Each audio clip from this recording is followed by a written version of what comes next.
Bonjour à tous, bienvenue dans une nouvelle vidéo donc sur Google Ads avec Eric. Aujourd'hui, on va vous parler des campagnes display. Les campagnes display sur Google,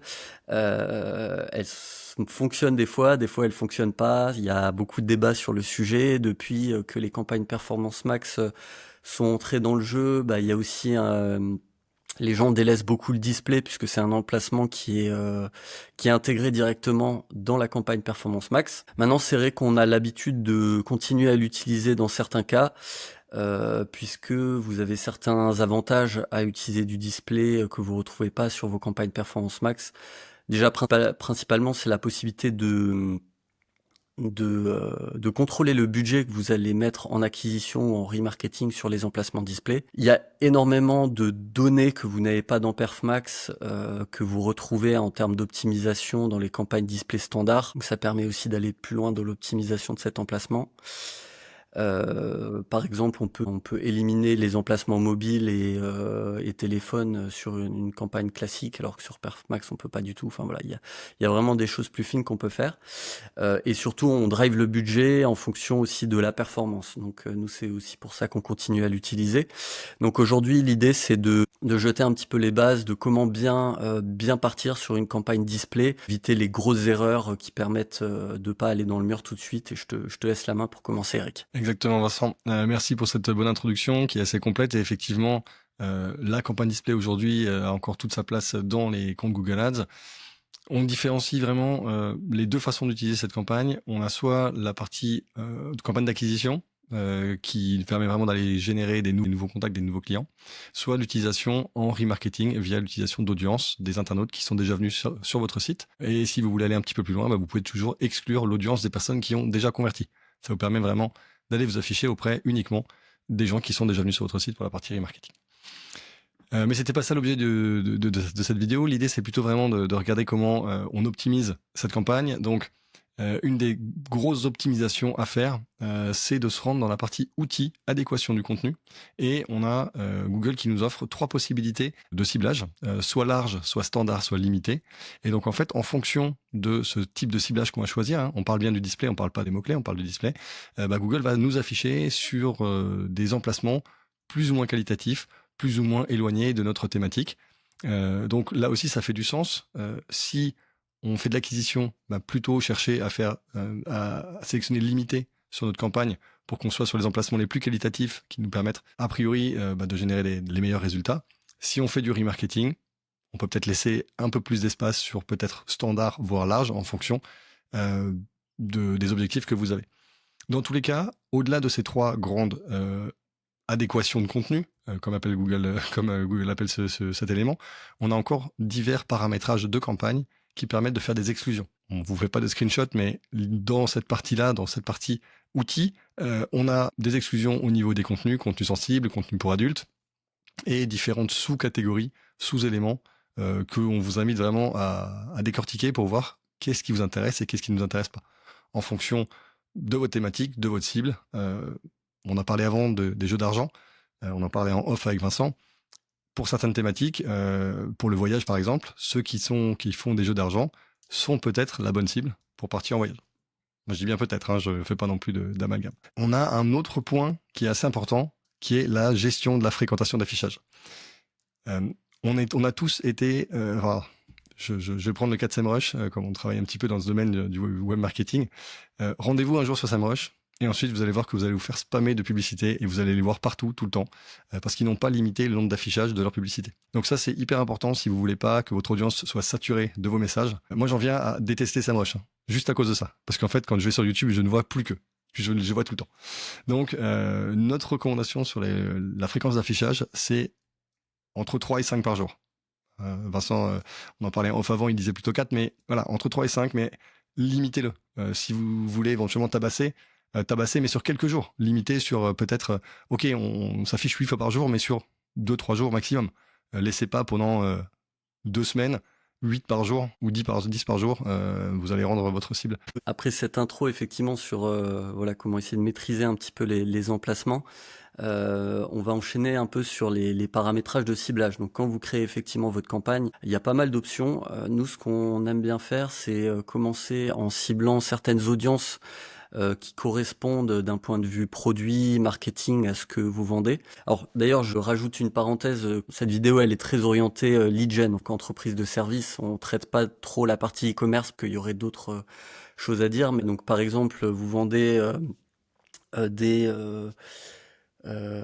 vous vendez des portails, bah, vous allez vouloir cibler les gens qui sont plutôt qui ont une maison, qui s'intéressent aux portails, aux structures extérieures de jardin. Voilà, vous allez essayer de trouver des audiences. Tu veux dire quelque chose, Eric? Propriétaire aussi. Propriétaire, voilà, vous allez vraiment rechercher dans toutes les audiences que vous propose Google, qu'est-ce qui correspond en fait à votre persona par rapport à ce type d'achat.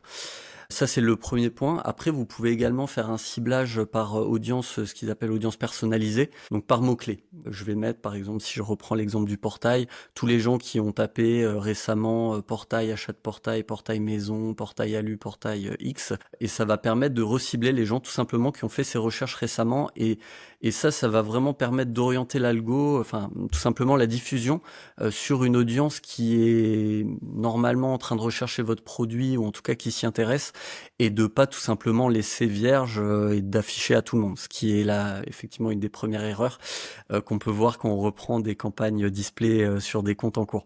Et puis la troisième option qui peut être sympa, c'est de cibler par URL de vos concurrents ou de sites thématiques. Du coup, les gens qui sont allés sur des sites similaires aux URL que vous allez mettre, ça va pouvoir également rentrer en fait dans l'audience qui va voir vos annonces. Donc là, voilà, vous partez avec un ciblage qui normalement est pas trop mal. Après, il y a encore pas mal de choses à voir dans l'optimisation, puisque souvent on voit qu'il y a quand même des emplacements qu'il faut exclure, mais ça on en parlera après. Je vais plutôt te laisser la main, Eric, du coup sur le prochain point, qui est finalement les annonces en fait, une fois qu'on a fait le ciblage. Oui, clairement, parce que une fois qu'on a fait un bon ciblage, si on veut que nos campagnes performent, ah bah, il faut des annonces qui soient efficaces. Donc, on a aujourd'hui la possibilité de faire des vidéos YouTube, donc de mettre en avant les vidéos directement dans les campagnes display, ou de faire encore des images, donc images plus texte. Ça s'appelle donc du display responsive. Donc, l'objectif de ces images, c'est d'avoir un visuel sur lequel on va pouvoir afficher le contenu de la partie textuelle de l'annonce. Et donc, la petite subtilité, c'est que, à contrario d'une annonce Google, d'une annonce search classique où on va afficher deux titres de description, et ben là, on peut s'afficher avec un titre de description, un titre, une description, deux titres, une description. Bref, il faut vraiment penser, ou même des fois juste une description longue ou juste un titre. Donc, il faut vraiment penser chaque titre comme pouvant fonctionner tout seul. Et c'est là où on aura les meilleurs résultats. Enfin, si on prend un exemple, on cherche à faire une publicité pour des installateurs photovoltaïques, eh ben, le titre installateur photovoltaïque paraît tout à fait adapté, plutôt que rentabilité garantie. Parce qu'on va se retrouver avec une image d'un panneau photovoltaïque ou d'un toit avec un panneau photovoltaïque, et avec à côté installateur photovoltaïque ou rentabilité garantie. Bon, rentabilité garantie, on est plutôt un revendeur de leads, alors qu'un installateur photovoltaïque, ça va plutôt être quelque chose de local, avec Ouais, il faut que une les accroche personnes directement. comprennent immédiatement en fait ce que vous leur proposez. Et voilà, c'est vrai que rentabilité garantie ou 30 ans d'expérience, c'est quelque chose qu'on mettrait sur une annonce search parce qu'elle s'affichera à côté d'un autre titre, mais tout seul comme ça, on n'y comprend rien. Donc voilà, faut essayer d'être un peu plus basique finalement dans les titres et les descriptions. Voilà, c'est un conseil tout bête, mais qui a fait ses preuves. Chaque ligne doit se suffire à elle-même. Voilà, pour finir, on peut parler un peu d'optimisation. Alors principalement sur le display, clairement sur Google, c'est les emplacements. C'est vrai qu'il y a beaucoup d'emplacements qui sont de mauvaise qualité. Pourquoi? Parce que ce sont des sites, ce qu'on appelle des sites spammy, c'est-à-dire des sites qui sont là pour faire presque du faux trafic ou des fermes à clics, ou qui sont beaucoup liés à des apps, par exemple de jeux pour les enfants. Enfin, il y a énormément de choses qui peuvent être finalement, en fait, dépenser votre budget un peu pour rien. Donc en fait, le premier point, c'est vraiment d'aller dans l'emplacement. Enfin, il y a un onglet où a été diffusé vos annonces, et là, vous allez pouvoir voir tous les emplacements. Ce qui n'est pas forcément le cas sur PerfMax. Au début, souvent, on n'a pas du tout ces données sur Performance Max. Donc là, ça permet vraiment d'exclure en fait tout ce qui vous convient pas. Et généralement, par contre, on peut se retrouver avec des très bons sites, hein, du type Le Bon Coin, Orange, des sites d'actu, Le Figaro, l'Express. Et si on voit que c'est ces sites qui performent, bah, faut essayer d'exclure un maximum les autres pour que ça concentre dessus. Voire après, pourquoi pas faire une campagne display qui va cibler uniquement les bons sites sur lesquels vous avez des conversions. Voilà, ça c'est un peu la step d'après. On peut aussi exclure assez facilement l'ensemble des applications mobiles. On en avait déjà parlé dans une vidéo précédente, mais très souvent, Vincent l'a dit, les applications mobiles, les emplacements sont pas terribles. On force un peu les clics, hein. Des annonces de publicité au milieu, en attente de quelque chose. Vous devez certainement le voir aussi de votre côté. Enfin, moi, je le vois, ça me rend un peu fou. Mais voilà. Pensez vraiment à exclure, c'est là que ça se joue, c'est là qu'on va gagner, faire des gains incrémentaux, pardon, au fur et à mesure. Voilà, ben, on a fait un peu le tour, je crois. Merci beaucoup de votre écoute. À très bientôt. À bientôt.